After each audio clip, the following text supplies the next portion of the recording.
Well, listeners, today we have an exciting guest on the podcast. Suzanne Kimberly Gendron is just an amazing human being, and her story is extraordinary. So, let me give you a little bit about Suzanne, and welcome, by the way, Thank Suzanne. you. I'm But let me excited. start with just giving you a little bit of background on this beautiful lady. So, Suzanne believes in living your best life by living well, even if your life has been to hell and back. Suzanne has been there, and she said no more and is living her best life, and proof that living wellness is all about living your best life and living well and in abundance. So, Suzanne, that is quite a mouthful. So, let me start with you way back when. I love to take you back to when you were 5 years old. I love it. Okay, so you're 5 years old, and I want Mhm. you to tell me, what did you dream about when you were young? What did you want to be when you grew up? Go back there and explore with us now, please. Well, I wanted to be a Disney princess and live in a castle. I love it. My Okay. friend Sean, who has known me since we were in fourth grade, says that all the time when I say that, I want something to happen a certain way. He'll say, "No, Disney princess, it doesn't happen that way." Oh my. Um, So that's uh, consistent. and what is interesting in um, exploring that is when I was in fourth grade, and I know you were saying like five, but this was That's where fine. my head, Yep, yep. um, I would take 8.5 by 11 pieces of paper and I would tape them together and I would build rooms of this big mansion that I would someday own. And it was really, that's what I wanted because unfortunately, I didn't have a happy childhood and normal family life. So I used it, I think, as an escape more than anything. I was looking for someone to rescue me like Rapunzel, and I escaped to that world. And I was determined to be independent and self-sufficient and bigger than life. Hence the rooms I was building. Wow. Wow. So you had a very young level of self-worth. But let me ask you a question on something you just said. You said you didn't have a normal life. Did you know that then? Like, what defined normal? What was normal that wasn't normal about your life? I had a mom who back then in the 80s, no one really knew what the 70s, 80s, but had severe depression that is now known as bipolar. People think bipolar just is an angry person, and it's really not. It's a person that doesn't have stability as Mm. far as and control over their mental health. So there could be weeks when she wouldn't speak to us. Our needs were met. We weren't neglected in a way of, like our basic necessities, but she would retreat to her bedroom and she wouldn't engage with us. And I'm not really quite sure how meals were prepared, but I remember when I was seventh, that it was summertime and she was in her bed for a week. I can remember we lived on a lake. I remember the boats on the lake and the bright, where the sun was coming into our room, and she just was not able to take care of us. And unfortunately, she hasn't had one moment of joy or peace in her lifetime. And it's a very sad existence, but she's not willing to get out of her own way. And I'm the complete opposite of that. And I've lived my life the complete opposite of that. So, how many siblings do you have? I have a younger brother who is 1 year, 363 days younger than me. So we're like twins, 2 years apart. And that's it. Go ahead. I'm sorry. Just my brother Bob. And did you take care of each other? Like, how did you We cope? did. And we did. We took care of each other. I mean, I had my dad was there too, but he worked overnights and really wasn't supportive. They didn't have a solid marriage as well. So, um, but I grew up with lots of family and I have a very large family. My mom is one of seven girls and my dad's one of four boys. So I had aunts and uncles who really didn't weren't they weren't aware as well of what was going on in our childhood, until very later in life. Like I was in my 40s when they were like, so how come? And, asking Right. questions. And it took me a long time to actually admit that I looked elsewhere, um, and I fantasized about being in a quote unquote normal family in these beautiful homes, and what that existence was like. Wow. Wow. Mhm. Wow. You got the gene that said proactive for sure, for sure. Absolutely. Well, and it's funny because what I also realized is then I went out, I found the husband, and I got one of those homes. And you know what happened? There wasn't happiness in that home. It wasn't what I had envisioned in that 5-year-old, 7-year-old, fourth grade mind. And then what? Mhm. So much work I had to do. So much work. Mm. So tell me a little bit about how did you get supported by others? Like, how did you find that support that you needed in your young life and then in the marriage that wasn't as happy as it was supposed to be? I have always been very social. I can make friends at a grocery store, in the doctor's office. My kids are always like, I have two boys, ages 15 and 12. And they're like, Mom, stop talking to people. And it's just, Mm, I really believe that God puts people in your path for a reason, whether you're helping them or they're helping you. So I have always been social, and I have made connections at my two best friends, my friend Sean that I mentioned from fourth grade, and then my friend Jean Marie, who I met when I was 6. And I've just had the loving support of people that I have collected along the way, I guess, mm, if that's mm. what I I've just been very blessed, to have friends and family around me that lift me up, fuel my soul. But people tell me it's because of who I am, it's reflected back to me. And that's how I Mm, get my support. mm. Do you believe that? I really do. I really do. I have a really big heart, and I can give and give and give, sometimes at my own expense, and I've learned those boundaries as well. So How are I'm, you at receiving? How are you at receiving? well, you and I have a mutual friend who told me to snap out of it. Basically, it's taken me a long time to find, although I have this confidence about me now, that self-worth, that I was worthy for people to take time out of their days and help me and support me and give to me. I didn't always have to be the giver. And I did that a lot. I did that with my children. I did that with my marriage. And I was surprised when, not with my children, obviously, but when the marriage did not work out, that I can't believe it. I gave my blood, sweat, and tears for this. I'd never asked for much in return. I didn't go out and spend billions of dollars on hair, clothes, and makeup. And how could he Mm, not love me? And it's amazing how your self-worth really dictates how you can receive. And you have to get 100%. comfortable. Sure. You have to get comfortable with that. Right. Right. Are you comfortable with it today, now, as we speak? Can I tell a little story? Please do. Love stories, Suzanne. Love them.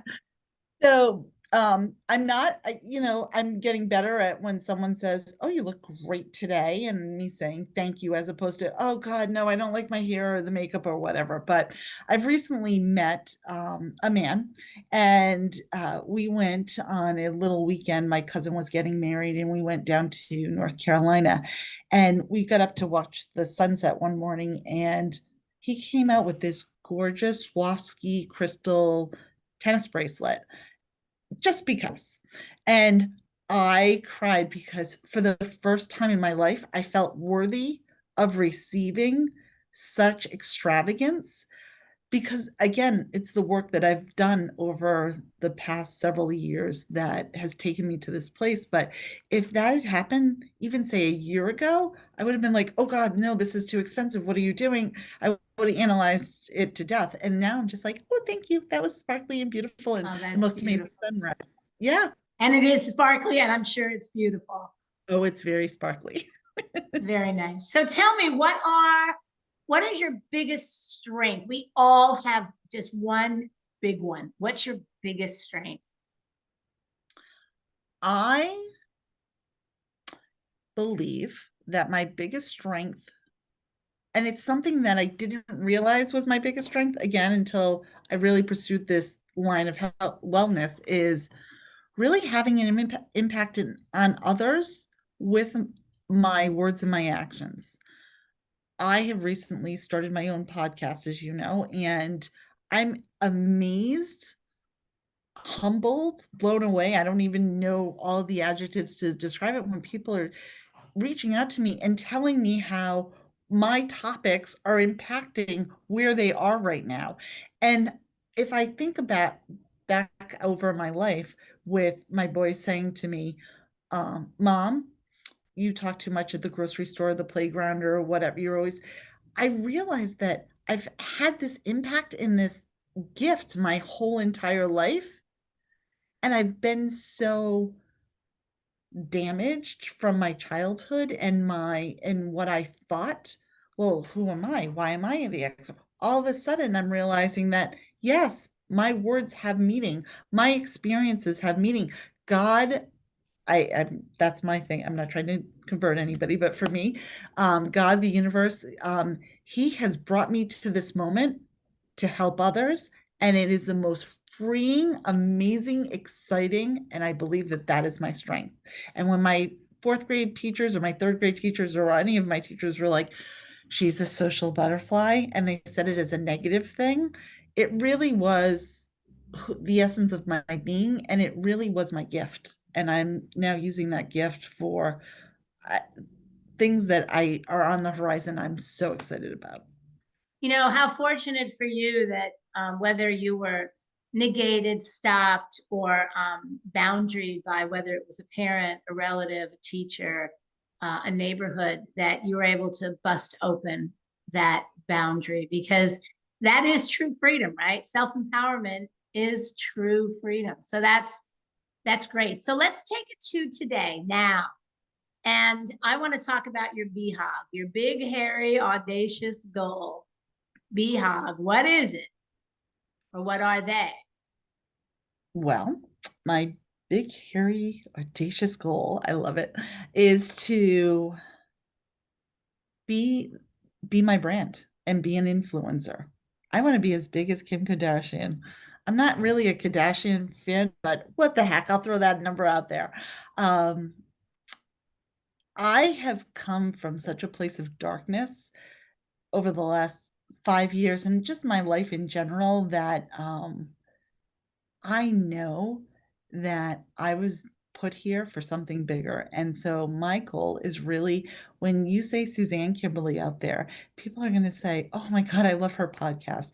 I love the fact that she is helping others and really have a brand that provides a seven-figure income.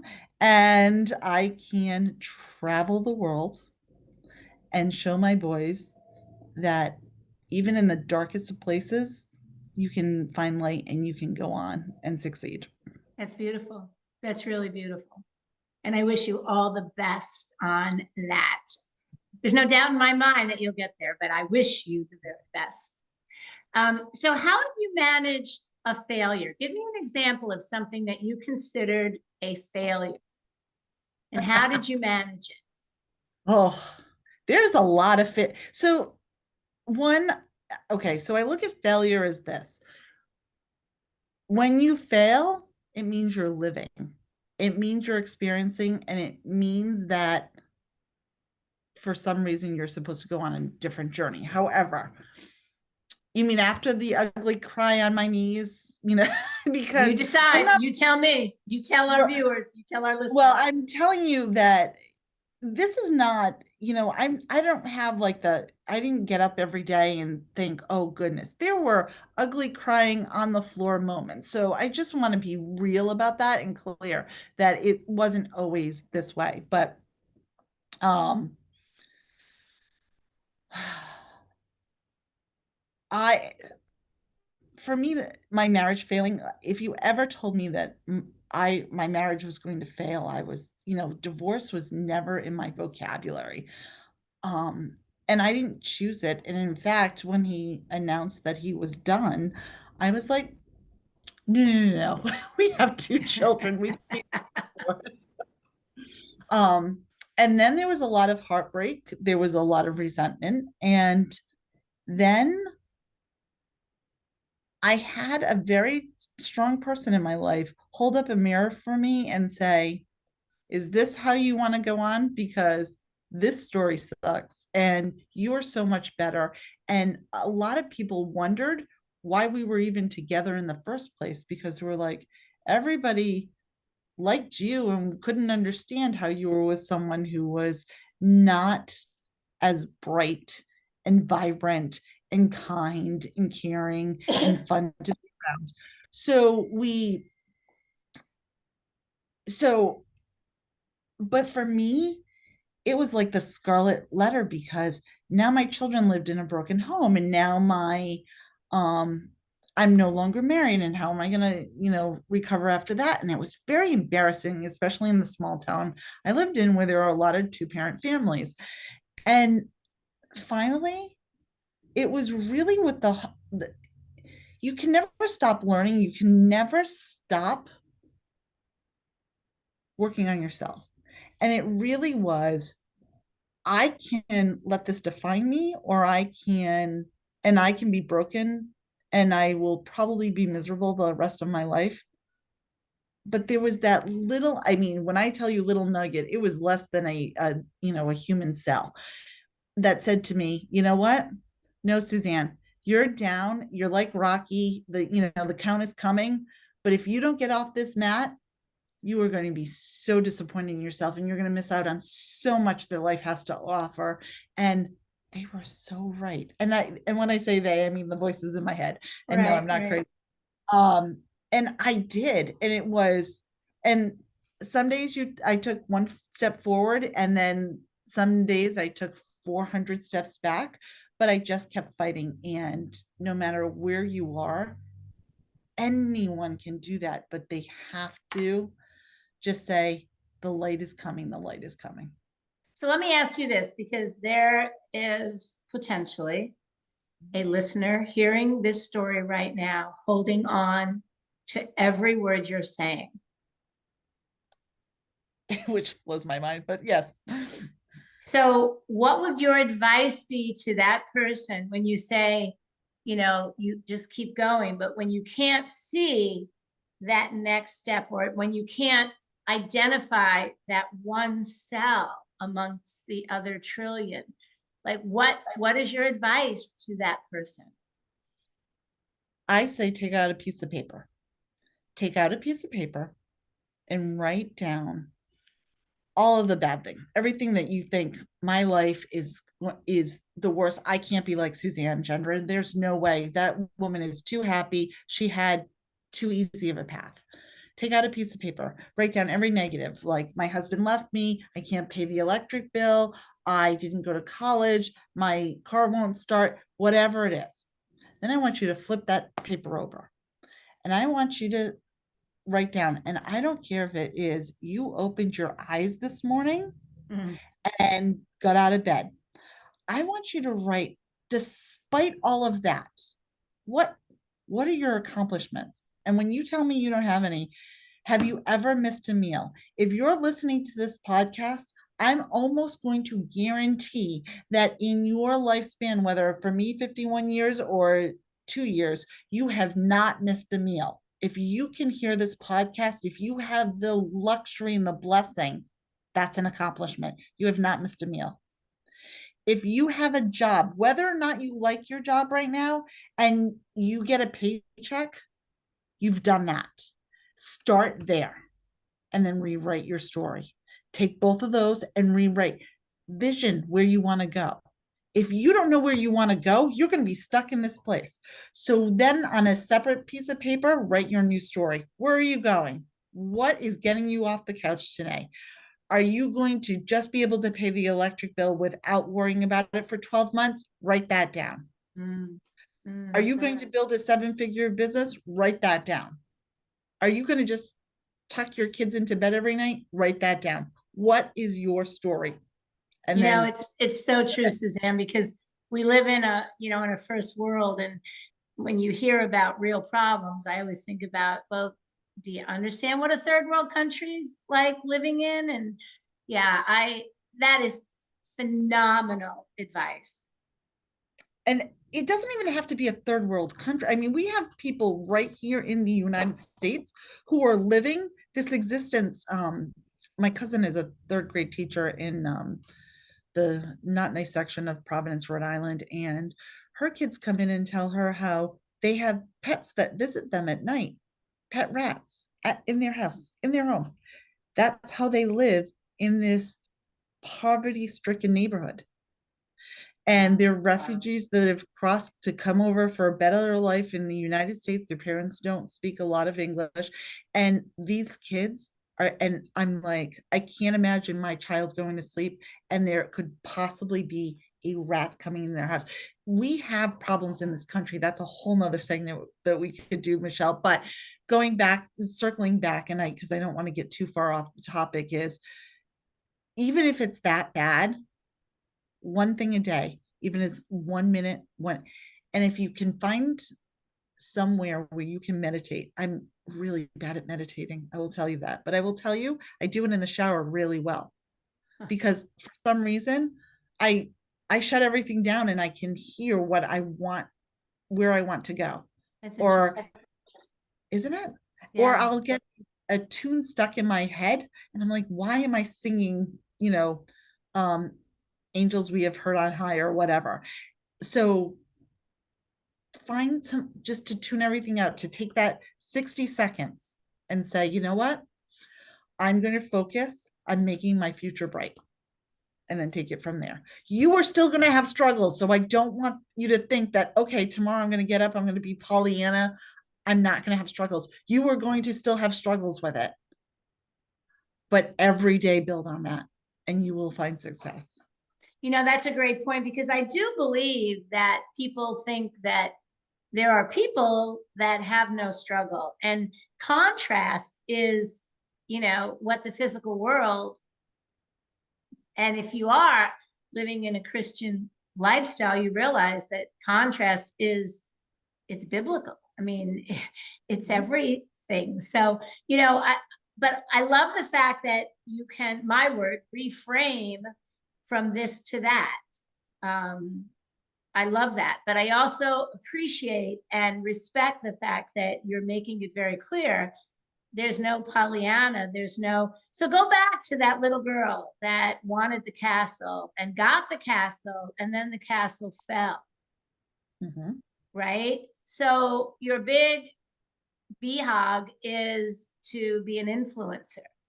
So Yes. where does the castle fit in your world now? I mean, your castle was a big part of your build and your fall. Where is that all part of your mindset now? I don't want a castle anymore. You know what I want? I have a home in Connecticut and I want a second home in Carolina Beach, North Carolina. And I want to experience life. I don't want to. I had the big house, and you know what I spent 90% of the time doing? Cleaning the big house. Mm. And I even had a cleaning person, and I still had to clean because the boys were young then. Um, I don't want the big house. You know what the big house represents? All it is, it's a lot of work.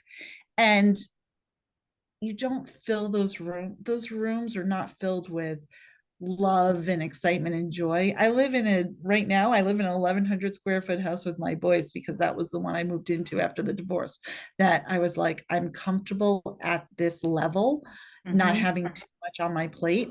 And last night with my son, I watched Rudolph we put up the Christmas tree and ate some cookies. And he went to bed and he said, Mom, that was so much fun. And I was like, it Mm. was. And he said, when I am older and married and I come in and I have a wife, we're going to come every time Rudolph is on, because Rudolph is only on once a year. And we're going to come over and we're going to help you decorate your Christmas tree and eat cookies with you. So I don't need a Oh, castle. I don't need the things that we think we need materialistically is not what we need. I need more Rudolph moments. I need to show my boys all the football stadiums in the United States because that's their passion. I need to see sunsets and sunrises. Those are my castles now. that's beautiful. That's really, really beautiful. And what a gift. You know, I often call that our report card when out of the mouth of babes, something as spectacular as that commitment to you to see you every year when Rudolph is on. That's a report card on your being a mommy, right? That's a It's my special great moment. it's my being a mom is amazing to me and I love it. And I'm not one of those people who are like, oh, they came out and changed my life. Like it took me a while to get to, feeling that way. Because that's such a myth and a pressure that we put on moms. But anyways, um, and it really I don't just love my children, I like my children. I Mm. like being with them. I like their integrity. I like their sense of humor. I mean, don't get me wrong, again, just like you're not going to struggle, there are days I'm yelling at the top of my lungs like, pick up after yourself. Who spilt the soda and didn't pick it up? So I'm not going to tell you that again, none of what I'm saying is, please take this with, I am not perfect. I did not this did not come easy, but I take it one day at a time. And I thank the Lord every day for all of my blessings. I'm thankful for this opportunity right now. So when you were young, were you a thankful person or were you a person that felt entitled? Really think about that question because Oh, I'm going somewhere with this. I was a snob. My mom used to call me a snob. I was yeah, I was a snob. I was the captain of the cheerleaders. I thought, I only wanted to talk to certain people and I was a snob. Yep. And was that because is that because you were living with an empty cup? Oh, that's an excellent question. I gotta be honest with you. I don't have an answer to that question. I would have to really ponder that. Um, Possibly because I didn't want the lifestyle. I think I was trying to push my life out and I only wanted what I thought the ideal was. So possibly you're Dr. Michele at this point. Well, I just hear this cup overflowing with love and time spent and, a beautiful story and, a cookie, which is, that to me is endearing in terms of the Christmas, the smell, the treat of it. So I'm hearing everything about the cup overflowing. And I hear from your youth that there was nothing in that cup. So that's why I asked that question.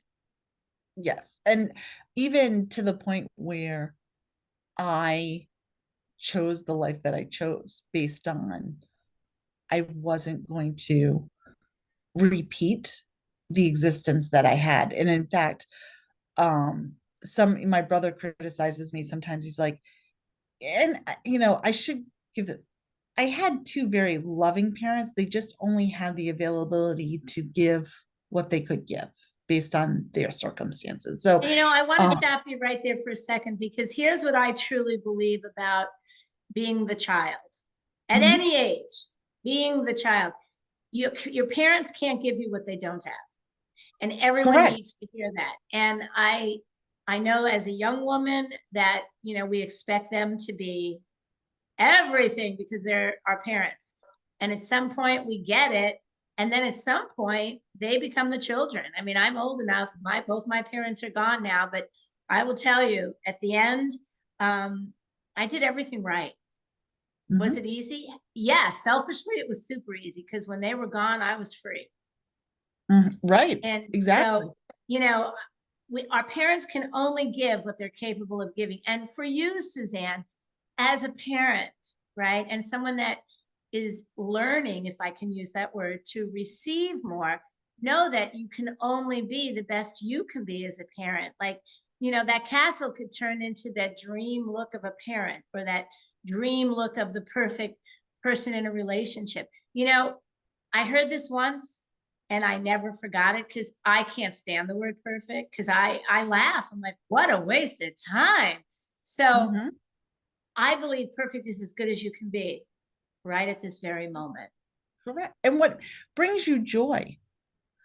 What brings you joy? I say that I look through social media feeds, and there are a couple on there that they have young children and they're trying so hard to make everything perfect and make it look, the lunches are just so, and the birthdays are just so, and the house is just so.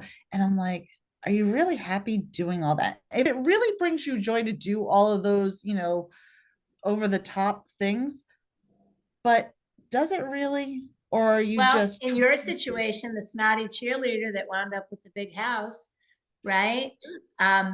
You get it. So, does it bring people joy? Only they can know. Correct. And I Correct. think that the definition of joy is in everyone else's. My favorite saying in life is, you don't know what you don't know until you know. It's So true. if And just your joy meter can come up, like it sounds like your joy meter has come up, your expectations. So this world that you're living in today, with Mhm. this influencer, with this podcast, tell us the name of your podcast so that people can go and listen to you. It is called When It All Goes to Well. It's a little play on my life that went all to hell. Oh, I love it. I love it. And is it on all the channels? Audible, Amazon, Apple, Spotify, Google. Wonderful. Yes. Wonderful. Good. Good. Well, congratulations on your podcast. I know I have listened to it and I absolutely love it. You articulate in a way that I think is very original, and you're a storyteller. And I think that the podcast allows that storyteller to really come alive in people's minds. So I really congratulate you on just a fabulous channel. I think it's perfect for I do too. And I don't know why I didn't start it sooner. you. Right. See, Well, then you know yeah, it's right. I'm already like, yep, it's so funny. My vibration is just so high right now because I'm just living in my authentic world, and it's amazing. Good. Good. Well, Yeah. is there anything else you would like to share with our listeners before we say adieu? I am thankful for you for two reasons. One, Michelle and I know each other in another, I don't know how much you talk about our other role. Let's talk about how we met. We met through the Isogenics. We're both brand ambassadors for Isogenics. Look at my skin; it doesn't it look amazing. It does. Uh, but without you and your insight and your enthusiasm and what you bring to the table as our team leader, I don't know that I would be in the same situation that I'm in right now. So thank you. Wow. Wow. Thank you. Because, I mean, we met through, if you've never heard of our friend, Gina DeVee, who wrote The Audacity to Be a Queen. I mean, she's off the charts. And Suzanne and I met because she brought Suzanne into my organization. And so that's huge. And I take that very deeply. So thank you for that. And I want to invite all of you. Again, your podcast name is When it all goes to well. Love it, Suzanne. So Suzanne, people go to her podcast. It's extraordinary. It really, she's a storyteller. And the story goes, I mean, I had no idea the story that she shares. There's more to that story about her ex-husband. It's pretty amazing. So Suzanne, thank you, and blessings for you and your children through this holiday season. Good luck with the new bow, And I look forward to seeing you at your beach house in the Carolinas. Exactly. Take care, my friend. Bye-bye.